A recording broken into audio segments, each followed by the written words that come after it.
You know, I love my Mondays. And one of the main reasons is sitting right next to me here, Dan Smith. It is a tradition to have you on the show on Monday mornings, and you've been off gallivanting across the globe with your wife, as you should, being able to take a little time in off season. But you come back, and it's been a real busy week already. Oh, yeah. I mean, at what age does it become gallivanting? I'd otherwise just travel. No, we had a nice trip, which we needed after the winter. Team had 3 missions this week. One was, well, 4 missions actually. One was a hoist mission that we fly for hats. We're the 2 guys in the back, not this wee, but the much younger wees. And it got weathered out on the way there. The winds just got too high. Alpine got the guy out on the ground. And we've had a missing skier, and then we had a missing hiker, both of whom managed to pop out all on their own. And then Saturday, we spent the entire day looking for our missing subject on Vail Mountain. Mr. Chin's well-known, appears in the paper periodically, went missing on February 28th. That's the last time anybody saw him. And didn't make it back to China on March 7th, which is when he was reported missing. These are some photos of this search in the back bowls, and you can see there's a lot of snow back there. Yes. And we had dogs, which man has also been using for several thousand years. There's Halo getting, I think, a briefing. That's one of our dog handler. Then we had people on skis, people on snowshoes. Vail Resorts provided 2 snowcats, 2 of the personnel cats, to haul us around. And then we had drones.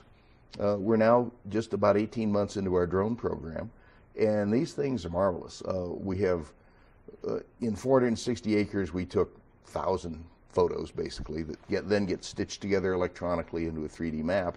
And we have software that can look at that map and look at where colors appear. And if a pixel happens to be red, or in the case of Mr. Chin, orange or blue, we now know to go look at where that photo was, and we know exactly where the photo was and exactly where that object was. We can go back and look. Wow. So you have this tremendous combination of the ancient and the modern that gives us a decent chance in a huge area. I mean, and this is, okay, so you guys explored over 400 acres in one day, but 5,289 is the target number. That's a lot to look at. We have to start someplace, so we're starting where he used to ski a lot, which is the back bowls, but he could just as easily be on the front side. Sure. So we're, it's going to be a long summer looking for Mr. Chin. Wow. But this is something, I mean, you guys dedicated 15 hours to doing 15 people at 15 hours. Wow. And plus all of the Vail Resorts time, and they had a ski patroller there, and Amby had a paramedic there. It's a very multifaceted, a lot of agencies involved in these kind of things. And the normal workload continues.